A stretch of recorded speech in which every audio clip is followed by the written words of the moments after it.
안녕하십니까. 독사하는 마라토너 박종필입니다. 이곳은 잠실 나들목에서 서쪽 방향을 촬영하고 있습니다. 현재 시각은 2022년 3월 7일 월요일 새벽 6시 30분입니다.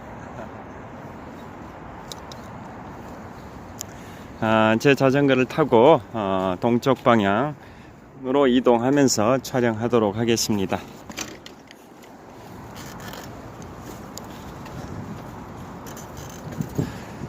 오늘은 제2차 세계대전 당시에 태평양 전선에서 있었던 미군과 일본군 간의 격렬한 전투였던 이오지마 전투에 관하여 말씀드리겠습니다.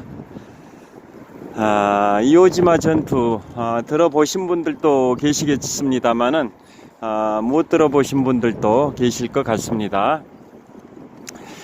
우리나라 전국 각지에 이순신 장군 동상 그리고 세종대왕 동상이 세워져 있듯이 미국 각지에는 이오지마 전투 당시에 미국 해병대원들이 미국의 국기인 성조기를 개항하는 모습이 석상으로, 즉 돌상이죠. 석상으로 미국 각지에 세워져 있습니다. 그만큼 이오지마 전투는 굉장히 미국인들한테 애국심을 고취시켰던 유명한 전투입니다.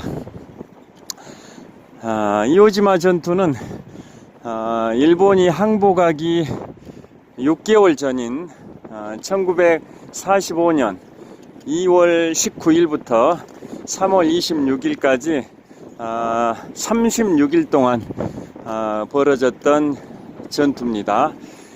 이오지마는 태평양상에 있는 일본이 점령하고 있던 섬이었는데요. 일본의 수도 도쿄 남쪽으로 1216km 지점에 있는 섬입니다. 1200km 정도 되니까 우리나라를 삼천리 금수강산이라고 하지 않습니까? 그러니까 한 삼천리 정도 되는 거리죠. 일본의 도쿄 정남쪽으로 삼천리 정도 남쪽에 있는 그런 섬인데요. 원래는 이오지마라는 섬은 화산섬이었습니다. 그런데 미군이 1944년 6월이면 유럽 전선에서는 노르망디 상륙작전이 1944년 6월 6일에 있었고, 연합군이 노르망디 상륙작전에서 성공함으로써 유럽 대륙을 회복하면서 2차 세계대전에서 연합군이 승리할 수 있는 큰 전환점이 됐던 작전이 노르망디 상륙작전이지 않습니까? 그게 1944년 6월 6일에 있었는데요. 그 무렵에 태평양 전선에서는 미군이 일본이 점령하고 있던 사이판을 점령했습니다. 사이판. 그래서 사이판과 괌을 교두보로 이제 삼아서 일본의 수도인 도쿄를 공습하기 시작했었는데요. 그래서 중부 태평양에서 사이판이 미군에 의해서 점령이 되고 나서 일본의 수도 도쿄를 이제 공습하기 시작하게 됩니다. 그런데 사이판에서 출격한 미군의 B-29 폭격기들이 도쿄를 공습하고 다시 사이판으로 귀환을 해야 되는데 비상활주로가 필요했던 겁니다. 그게 바로 이제 이오지마 섬을 점령하는 게 비상활주로를 확보하는 그러한 셈이 되기 때문에 이오지마는 미군한테는 엄청나게 전략적으로 중요한 섬이었던 겁니다. 일본군 입장에서도 이오지마 섬은 미군의 전략 폭격기 B-29가 일본의 수도 도쿄를 향해서 이동하는 경로의 한 중간에 있는 섬이었기 때문에 그런 B-29 미군 폭격기들을 요격하거나 또 일본 본토에다가 미군의 폭격기가 이동 중이라는 것을 알려주는 경고 메시지, 경보 역할을 하는 그러한 전략적 요충지였던 겁니다. 이오지마가. 그래서 오르막길 다 끝났고 내리막길입니다. 그래서 일본군도 원래 이오지마가 화산섬에 불과했지만 그렇게 전략적으로 중요한 위치다 보니까 거기에다가 레이더 기지와 비행장을 설치를 하게 됐습니다.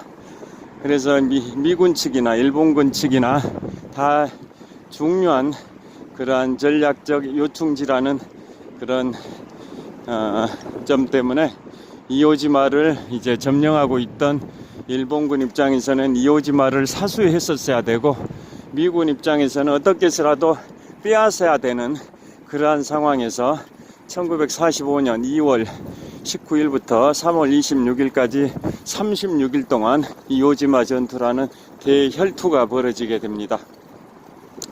결론부터 말씀드리면 이오지마 전투는 인명 손실 면에서는 미군이 일본군보다 더 컸던 엄청난 피해가 초래된, 미군한테는 엄청난 아픔, 고통이 초래됐던 그러한 전투였는데요.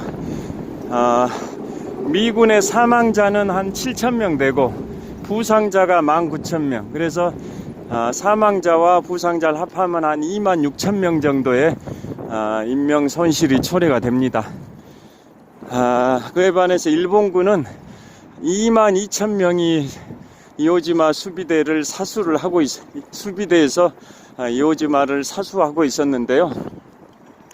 22,000명 중에 불과 1%만 포로로 잡히고 99%는 전멸합니다. 그러니까 전사자와 부상자를 합하면 미군의 손실이 한 26,000명, 일본군은 한 22,000명 정도입니다. 그래서 미군의 피해가 엄청나게 컸었던 전투인데요. 그 이오지마 미국이 이제 공격하기 한 9개월 전부터 엄청나게 폭격기의 폭격과 그 다음에 해상에서 함포 사격이 지속적으로 이루어졌었습니다. 그런데 이제 실제 전투를 상륙하기 열흘 전부터는 미국의 해병대 소장이 해군 제독한테 함포 사격을 상륙하기 열흘 전부터는 집중적으로 해달라고 했는데 그에 대해서 해군 제독은 포탄이 부족하다. 그래서 결국은 3일 전부터 해상 포격을 시작을 하게 됩니다. 그래서 이제 상륙을 이제 하게 되는데 보통 태평양 전선에서 미군과 일본군의 그런 전투의 전형적인 유형이 미군이 상륙을 하게 되면 일본군은 그날 밤에 야음을 틈타서 반자이 돌격을 많이 시도했답니다. 반자이 돌격이 뭐냐면 천황폐하 만세가 일본말로 덴노 헤이카 반자이, 천황폐하 만세라고 외치면서 총검을 들고 야음을 틈타서 일본군이 미군을 공격하는 그런 형태였었다고 합니다. 지금 기온이 영하 2도여 가지고 얼굴이 좀 얼얼하고 발음이 불명확해서 좀 죄송합니다. 그래서 그 이오지마에서도 그게 있을 줄 알았는데 그날 밤에 상륙 당일날 그게 있진 않았었습니다.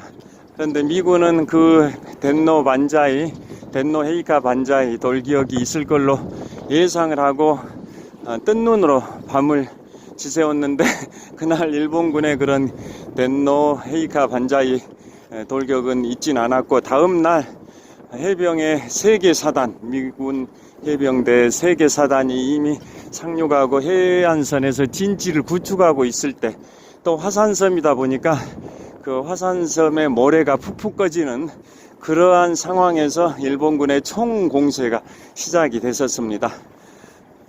그래서 그 당일 첫날 전투에서만 미군의 사망자와 부상자 합계가 2,500명이 발생해서 그게 그 당시에 미국의 대통령 프랭클린 루즈벨트 대통령한테 보고가 됐는데, 그 보고를 받은 루즈벨트 대통령은 현장에서 바로 눈물을 뚝뚝 흘리면서 애통했었다고 합니다. 그래서 이제 결국은 미군의 이제 또 반격이 있었고, 그래서 공격 전투가 벌어진 지 5일째 되는 날, 그 이오지마 섬의 가장 높은 산 수리바치산이 있습니다. 수리바치산 정상에다가 미군이 성조기를 개항을 합니다. 처음에는 작은 성조기였는데 그 당시 해병 대대장, 해병 중령이 더 큰 성조기를 개항해야 된다라고 해가지고 성조기를 다시 큰 걸로 찾으라고 했답니다. 그래서 찾아온 게 어떤 성조기냐, 1941년 12월 7일 일본의 가미가제 특공대가 미국 하와이 진주만을 공격해서 격침됐던 미군 군함에서 건져 올린 그 초대형 성조기를 찾아왔고, 그것을 개항을 하게 됩니다.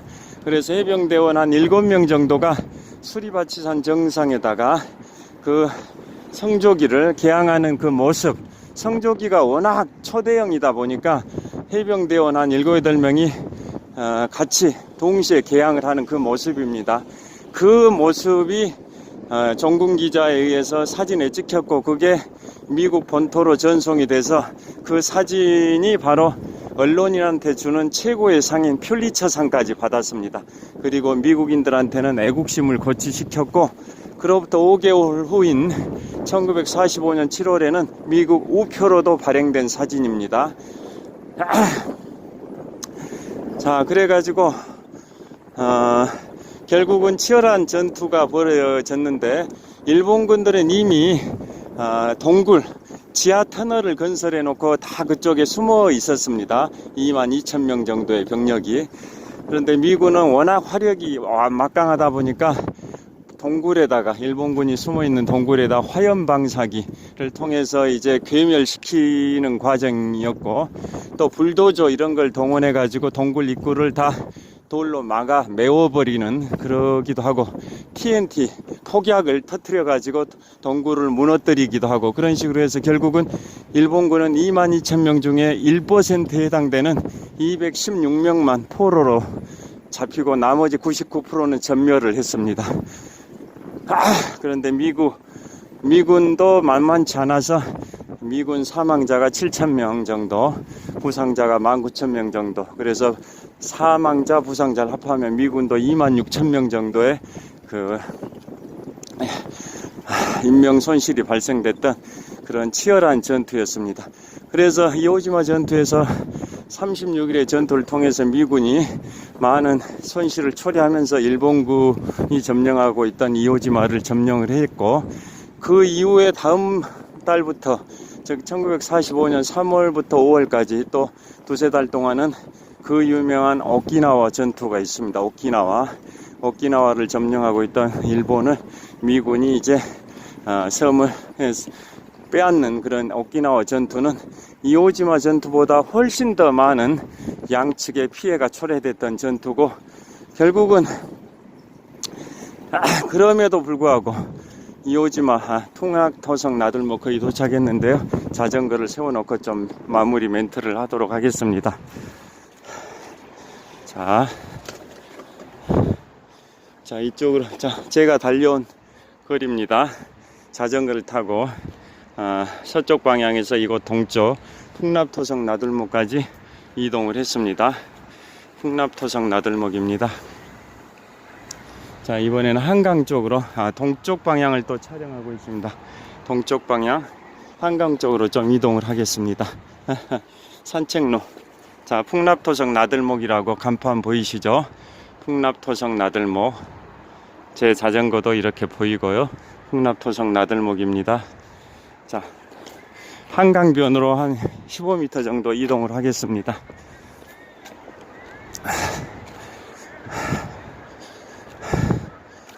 그래서 이오지마 전투와 오키나와 전투에서 미군이 많은 인력 손실을 감수하고 전투를 벌여서 결국은 미군이 연전연승을 거듭을 했습니다. 한강변에 나와 있습니다. 아차산이 보이고 올림픽대교도 보입니다. 자, 미군이 연전연승을 했습니다마는 일본은 끝까지 항복을 하지 않았습니다. 그래서 결국은 이제 미군은 극약 처방을 할 수밖에 없는 그러한 선택을 하게 됩니다. 그게 바로 1945년 7월 16일에 인류 최초의 핵폭탄 실험에서 미군이 성공을 하게 되죠. 미국의 뉴멕시코주에서 인류 최초의 핵폭발 실험이 성공을 하게 됩니다. 7월 16일에. 그래서 그 핵 원자폭탄이 이제 실험에 성공을 하게 돼서 8월 6일에는 히로시마에다가 팻맨이라는 팻 뚱뚱한 남자라는 뜻이죠. 팻맨이라는 명칭을 가진 우라늄 폭탄을 투하했고, 그래도 항복을 하지 않으니까 3일 후인 8월 9일에는 나가사키에 플루토늄 핵폭탄인 리틀보이를 투하를 하게 됩니다. 그래서 결국은 일본은 버티지 못하고 8월 15일에 항복을 해서 우리 대한민국도 광복을 맞이하게 됐다라는 거 다 알고 계실 겁니다. 그래서 이오지마 전투는 굉장히 유명한 전투고, 그래서 그 당시에 루즈벨트 대통령은 그 해병 수리바치산 정상에 성조기를 개항했던 해병대원들을 미국 본토로 송환해가지고 미국의 그 당시에 핵개발 프로젝트, 원자폭탄 개발 프로젝트였던 일명 맨해튼 프로젝트의 성공을 위해서는 자금이 필요하지 않습니까? 그래서 국채를 많이 발행을 했는데, 국채를 발행해서 그걸 판매하려면 뭔가 홍보대사가 필요하다 해서 그 성조기를 개항했던 해병대원들을 홍보대사로 활용하려고 했었는데, 소환명령을 내리기 직전에 성조기 개항했던 한 7명 중에 4명이 이미 전사를 해버렸습니다. 성조기 개항은 전투 시작 5일째 때 개항을 했고, 그 이후로도 한 31일 동안 전투가 계속 됐었지 않습니까? 그래서 송환명령 직전에 성조기 개항 해병대원들 7명 중에 4명이 이미 전사를 해서 나머지 3명만 소환해서 국채 발행 홍보대사로 활용했는데, 그 3명 중에 1명의 아들이 나중에 이제 작가가 됩니다. 작가. 그래서 그 작가가 자기 아버지가 이제 성조기를 개항했던 그런 해병대원이다라는 것을 이제 염두하고 글을 썼습니다. 그게 바로 아버지의 깃발입니다. 자신의 아버지가 이오지마 전투에서 성조기를 개항했다, 이런 뜻입니다. 그래서 아버지의 깃발이라는 글을 그 작가가 썼고, 그게 영화로 만들어진 게 바로 그 유명한 아버지의 깃발이라는 영화입니다. 여하튼 미국 각지의 석상으로, 돌상으로 미국 수많은 장소에 세워져 있는 그 성조기를 개항하는 해병대원들의 모습이 바로 이오지마 전투에서 수리바치산 정상에 해병대원들이 성조기를 개항하는 모습입니다. 미국인들한테 애국심을 고취시켜주는 그런 역할을 했기 때문에 미국 해병대 전쟁 기념관에 당연히 그게 사진으로 전시되어 있고, 그 당시에 미국 해군 장관이 이런 말을 했습니다. 이오지마 전투 수리바치산의 성조기는 미국 해병의 앞으로 500년을 상징한다.